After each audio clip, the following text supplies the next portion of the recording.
Hi, guys, welcome. So, just a quick offering I wanted to make that seems timely to me. It's derived from a conversation I've been having with folks in my practice, the writing and speaking I've been doing in recent years, and seems timely with things that are happening in our world right now.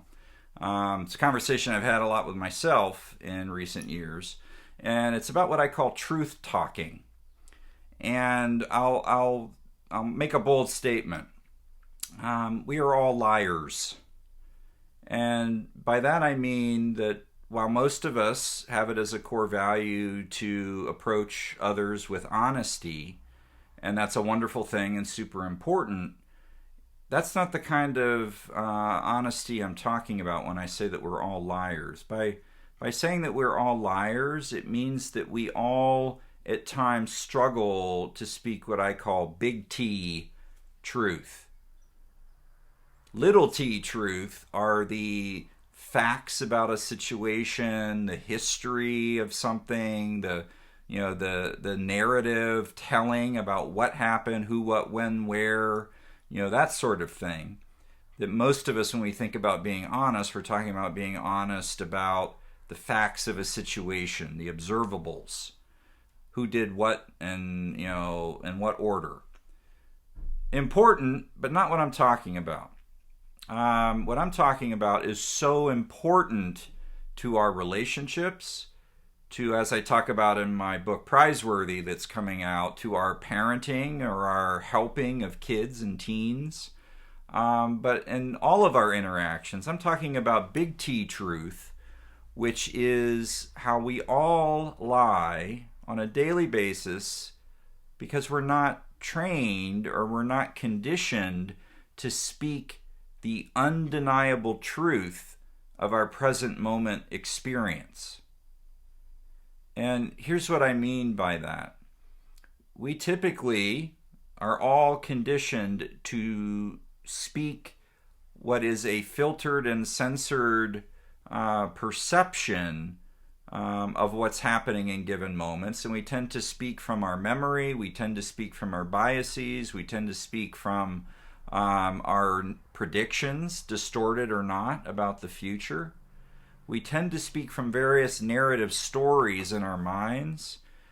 We typically don't speak our undeniable truth, what is actually happening in our present moment experience of our physical being, our body, nor do we tend to speak with mindfulness as to the fact of our experience, of our mental experience, that we're having certain thoughts that are showing up, that we're having certain mental pictures in our mind, that we have certain core needs for safety or connection or belonging or competence or creativity that are showing up in a given moment and situation. We tend not to speak that stuff. We tend to hedge, we tend to deflect, we tend to project and push off, particularly when it's uncomfortable or painful in our body and in our mind. So in that sense, we end up lying. Maybe not intentionally so, but we end up not speaking that big T truth. And we pay a cost. We pay a cost because we're not fully connecting with others. We're not fully honoring our physical, bodily experience. We're cutting ourselves off from a lot of relevant information because we're going into tunnel vision based on our mind stories that kind of like a hose getting kinked up. We're not letting things flow. And so there is a power in what I call truth talking, speaking and acting from that undeniable truth. What do I mean by undeniable? I mean that it can't be denied. If you're having a bodily reaction, you're having it in a given moment. If you're sensing that your foot is numb, your foot is numb. If you're having a certain thought come through your mind, that thought is coming through your mind. It can't be denied. Someone can't call fake news on that. No, you're not having that thought. No, you're not having that numb foot experience right now. Doesn't mean that thoughts aren't ever distorted or out of touch with the rest of reality.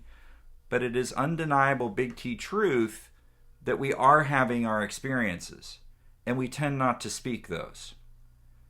And what might it sound like? It might sound like, here in this moment, I notice my feet on the floor, and I am noticing that because it's during the COVID era, I often don't wear shoes.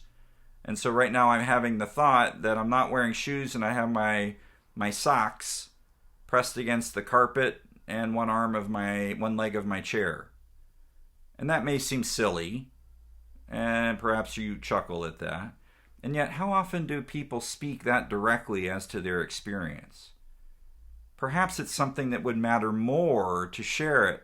Something like, I'm over here right now and I'm noticing myself clenching up internally. I'm angry and I'm having the thought that I really want to go off on you right now.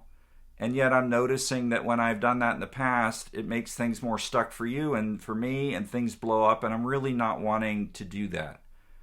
So I'm just letting you know where I am. And that I'm noticing myself really wanting things to go differently between us. Now, I don't know about you, but that may feel a little bit more powerful and possibility laden than we typically speak in our interactions with others. That's what I mean by truth talking.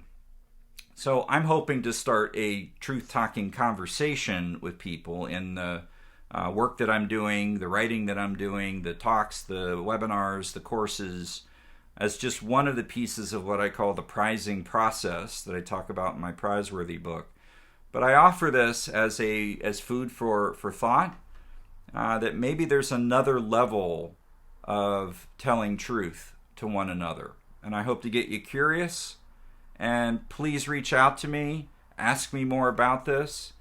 And if you're interested, I will offer you more material, including a PDF, a little short ebook I have that I'm willing to send out to people for free to give you a deeper sense of what I mean by truth talking.